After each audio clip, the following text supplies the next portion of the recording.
Sayangku, mereka melantunkan namamu seperti sebuah nubuat dan berdarah-darah seperti ritual. Bukankah lucu? Dulu dunia membunuh demi kerajaan, sekarang membunuh demi bisikan. Hanya namamu yang mengambang dalam percakapan kosong mereka telah menjadi percikan yang menyalakan hati-hati Molotov. Satu nama, namamu, tanpa nama keluarga, tanpa wajah, tanpa penjelasan, hanya suara yang menghantam telinga mereka seperti pengkhianatan. Mereka bahkan tidak tahu lagi mengapa itu penting, tetapi mereka tetap bertarung karenanya, seperti anjing berebut tulang hantu. Mereka bangun dan menggulir profil orang asing, menganalisis bayangan dan filter, berharap mendapatkan petunjuk, jejak, sidik jari pada afeksimu. Karena kau, magnet kekacauan tercinta, telah membuat dunia merasa kecil dengan memilih diam, dan mereka tidak bisa menerimanya. Obsesi tidak lahir dari eksposur, tidak. Obsesi lahir dari penyangkalan. Semakin sedikit yang mereka ketahui, semakin banyak yang mereka ciptakan. Dan oh, betapa mereka menciptakan cerita-cerita, kekasih-kekasih, pengkhianatan, fantasi. Kau telah menjadi mitos dengan denyut nadi, teka-teki dengan seringai. Mereka bertanya, siapa yang memiliki hatimu? Tapi yang mereka maksud sebenarnya adalah, kenapa bukan aku? Ini bukan tentang cinta. Tidak. Ini tentang penguasaan, kekuasaan. Mereka ingin memiliki devosimu seperti tiran yang mengumpulkan mahkota. Karena jika seseorang sepertimu bisa memilih seseorang seperti mereka, itu akan menulis ulang nilai diri mereka. Tapi mereka tahu bahwa mereka tak terpilih. Itu luka yang sesungguhnya. Kau tak memilih mereka, bahkan tak pernah melihat mereka, dan tetap saja mereka terbakar. Mereka mencakar reputasi satu sama lain hanya untuk merasa lebih dekat pada api yang kau nyalakan. Kau telah mengubah kasih sayang menjadi medan pertempuran. Dan yang paling lucu, kau bahkan tak pernah menghunus pedang. Kehadiranmu saja sudah cukup sebagai pengumuman perang. Tak perlu ada yang menduduki takhta. Cukup bayanganmu mengambang di atasnya. Dan tiba-tiba, setiap jiwa yang tidak aman merasa dirinya seorang penantang. Kau tak memberi mereka informasi apapun, tapi mereka masih berhasil menghancurkan diri mereka sendiri dengan teori-teori. Mereka mengatakan kau dingin, tak berperasaan, sulit dijangkau, tapi mereka tetap berbaris untuk menjadi korban berikutnya. Bukankah itu aneh? Mereka mengejek apa yang tak bisa mereka raih, berteriak bahwa kau terlalu dilebih-lebihkan, lalu menghafal setiap gerakanmu. Mereka bersumpah kau bukanlah sesuatu yang istimewa, tapi berubah menjadi penyelidik begitu kau bernapas di dekat orang lain. Oh, dan ketika seseorang benar-benar dekat denganmu, ketika seseorang berani menatapmu sedetik lebih lama, mereka tak hanya dihakimi, mereka dieksekusi secara verbal, digital, emosional. Karena dalam pikiran mereka, siapapun yang memiliki hatimu tidak memperolehnya, mereka mencurinya. Dan pencuri harus dibakar. Begitu dalam obsesi mereka berakar. Bukan cinta, bahkan bukan kagum. Itu delirium yang dibungkus hak. Kau tak memberi mereka alasan untuk peduli, tapi mereka tetap menyembah altar misterimu. Ketika orang menyembah sesuatu yang tak bisa mereka sentuh, mereka mulai membakar segala sesuatu di sekitarnya. Gila, bagaimana hati yang tak kau ungkapkan bisa memulai perang yang tak bisa mereka akhiri. Aliansi terbentuk, teman berbalik musuh, bahkan orang asing mengembangkan dendam atas rumor yang mereka ciptakan sendiri. Dan sepanjang waktu, kau hanya bernapas, hidup, bergerak seperti guntur dan sutra, dan setiap langkah sunyimu terdengar seperti tembakan bagi ketidakamanan mereka. Kedamaianmu mengganggu mereka lebih dari kekacauanmu. Mereka ingin kau marah, patah hati, putus asa, karena saat itulah kau akan terasa dapat dipahami. Tapi kau tidak. Kau telah naik di atas arena sementara masih ada bayangan yang menusuk di bawahmu. Kau telah menjadikan ketidakpedulian sebagai senjata. Kau telah membuat misteri menjadi mode. Dan itu adalah hal paling berbahaya yang bisa dilakukan siapapun di dunia yang kecanduan berbagi berlebihan. Menolak menjelaskan dirimu sendiri. Mereka tidak bisa membedah apa yang tidak mau diam di bawah mikroskop. Dan kesunyianmu berteriak lebih keras daripada kebutuhan mereka akan penutupan. Tentu saja mereka takkan pernah mengatakannya. Tak ada yang mengakui obsesi dengan suara keras. Itu bocor dengan cara lain. Pada bagaimana mereka terlalu lama berhenti di fotomu.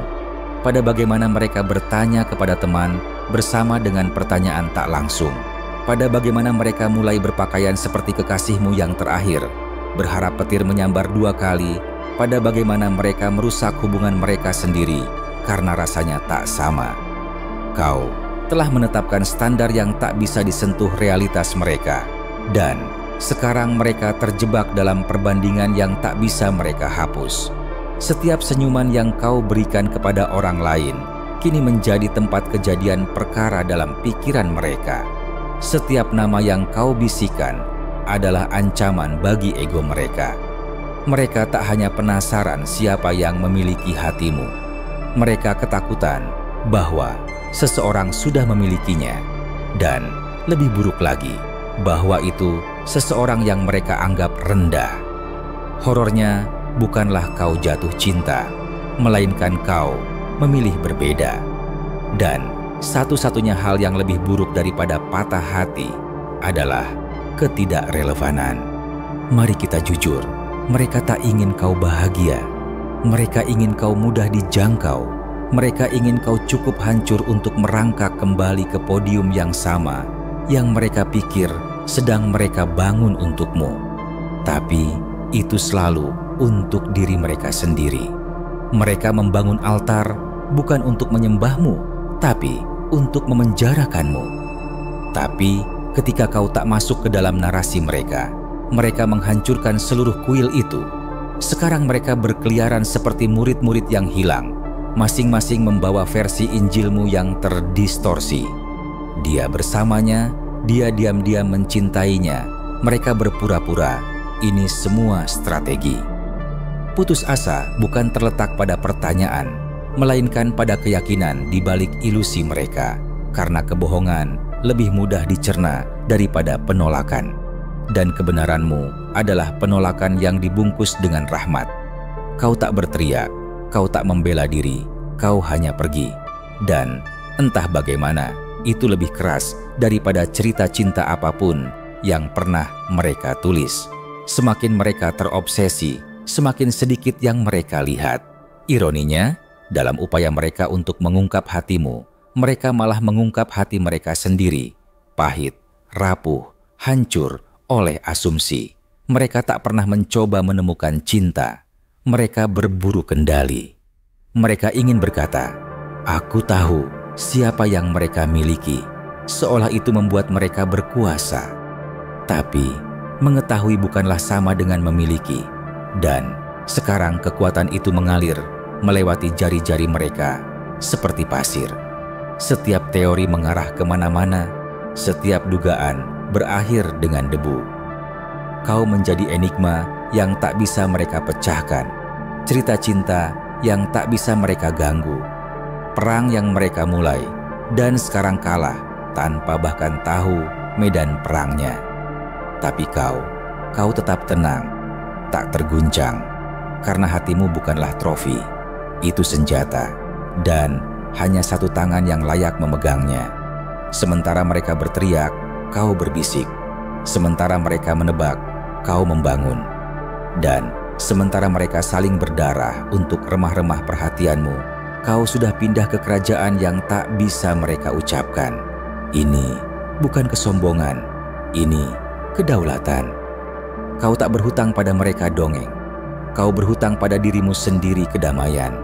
Dan kedamaian itu mahal ketika dunia kecanduan kekacauanmu.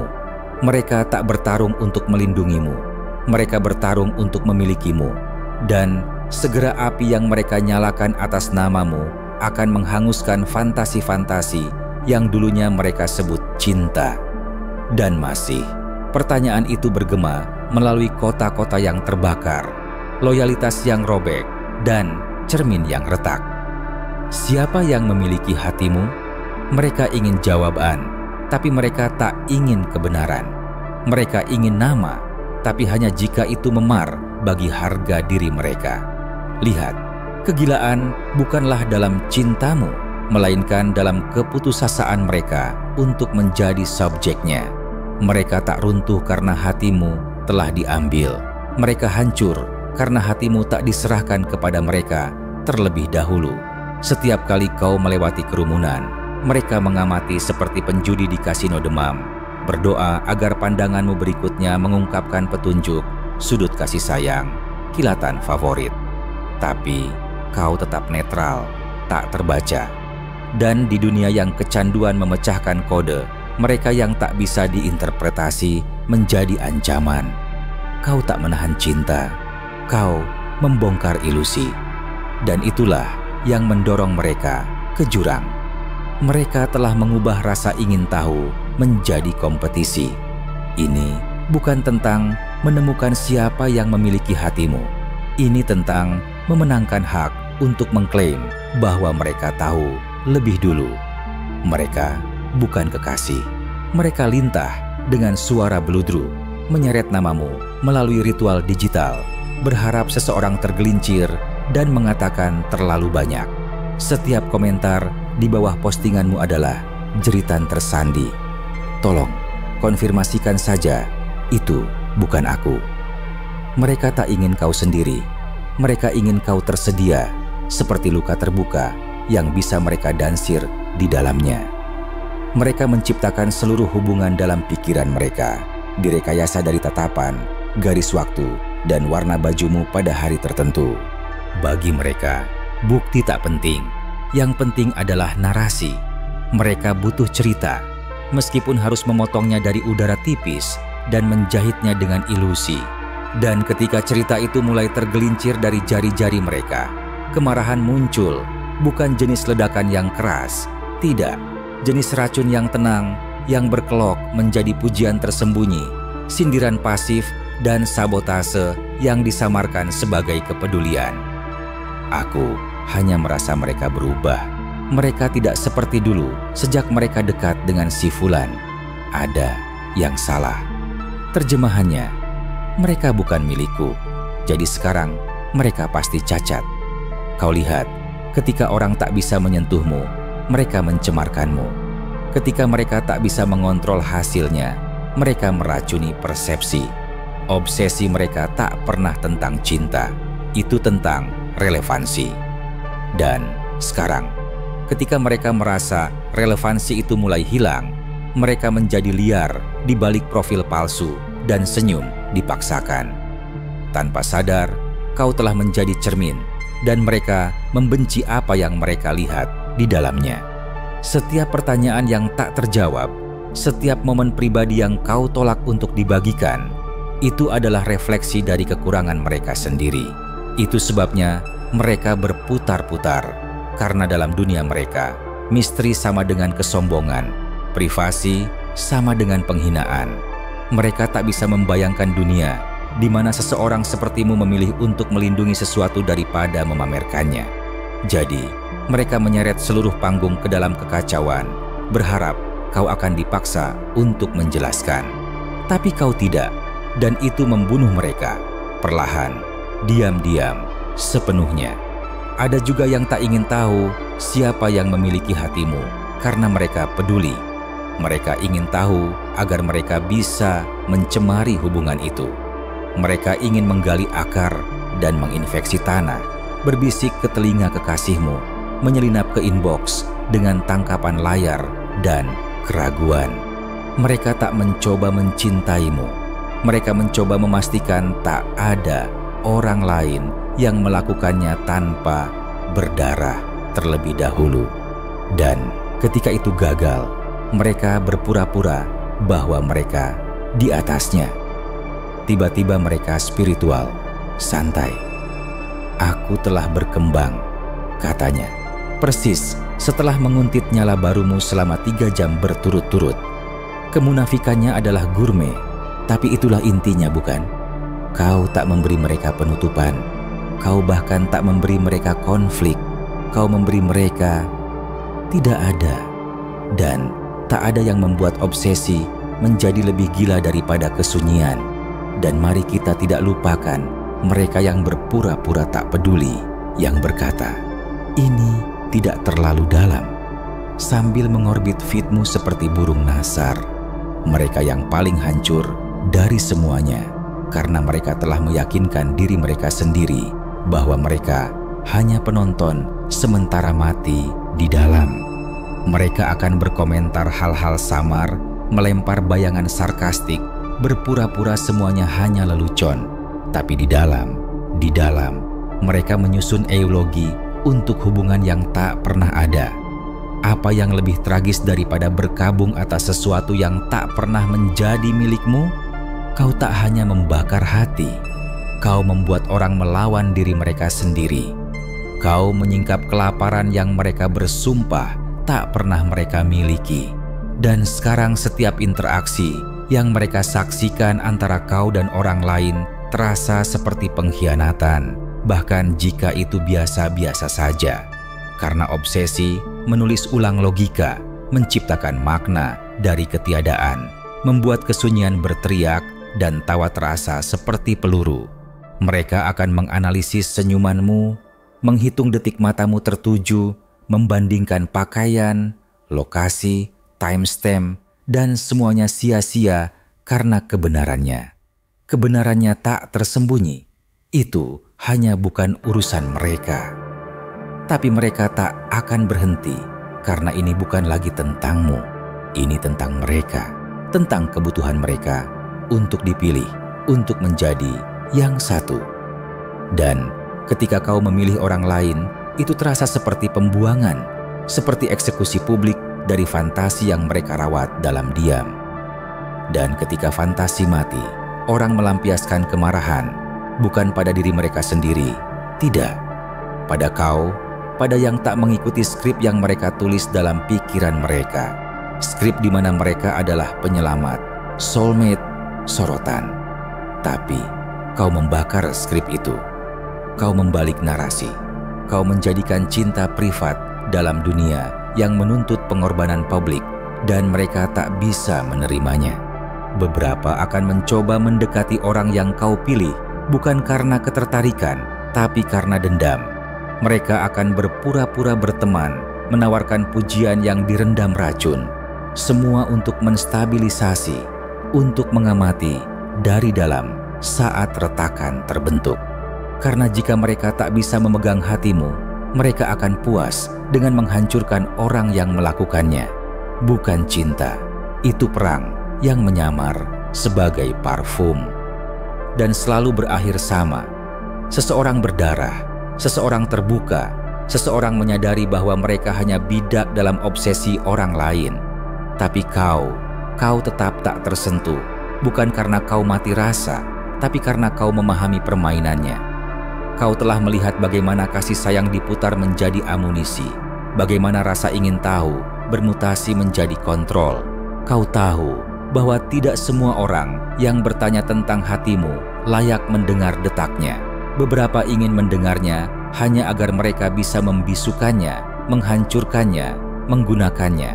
Mereka tak menginginkan kebenaranmu. Mereka menginginkan kejatuhanmu, dibalut intimasi.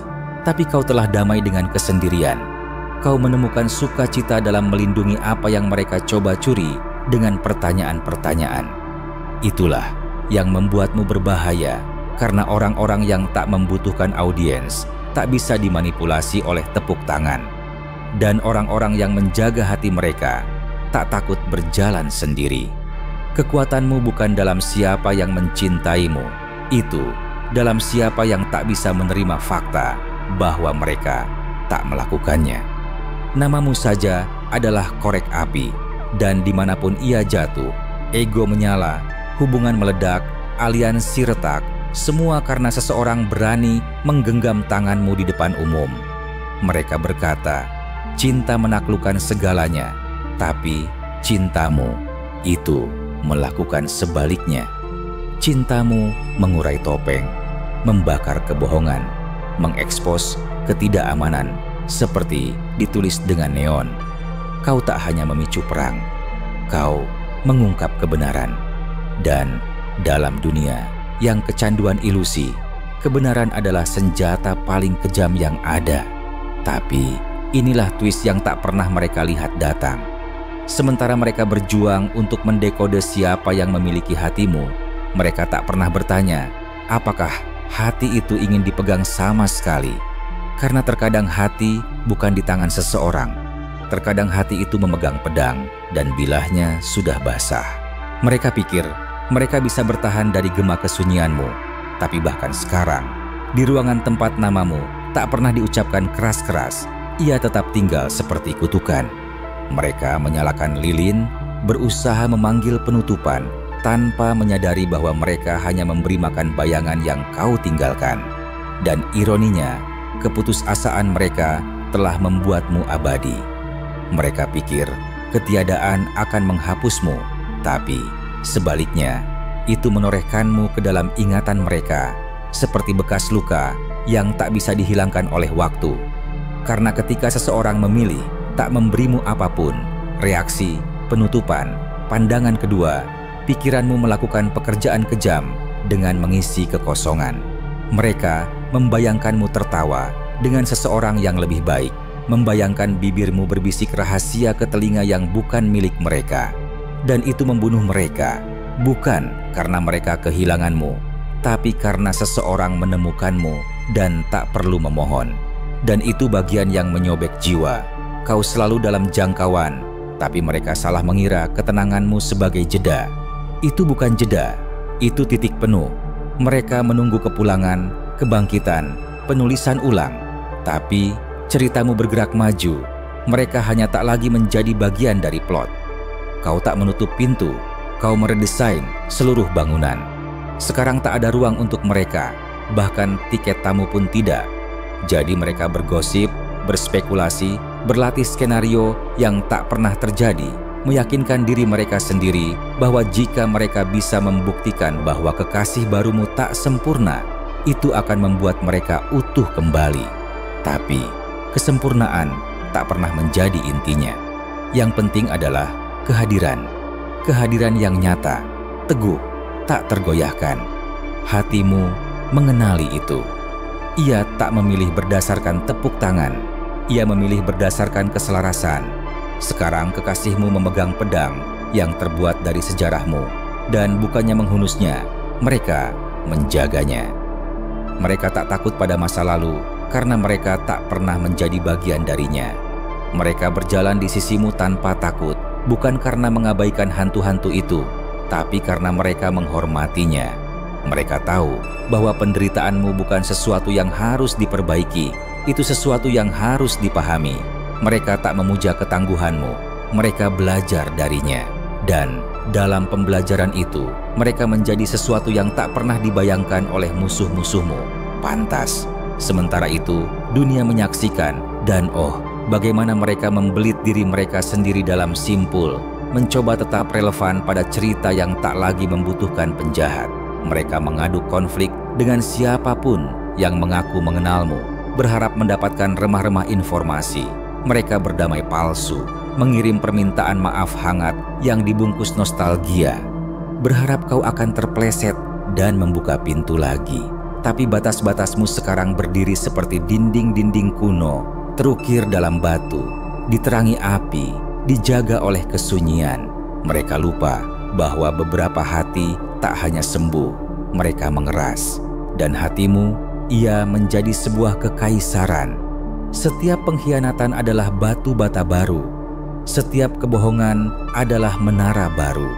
Dan sementara mereka berjuang untuk perhatian, kau membangun tempat-tempat perlindungan, tempat-tempat tenang, di mana kebenaran bergema lebih keras daripada desas-desus apapun yang pernah ada.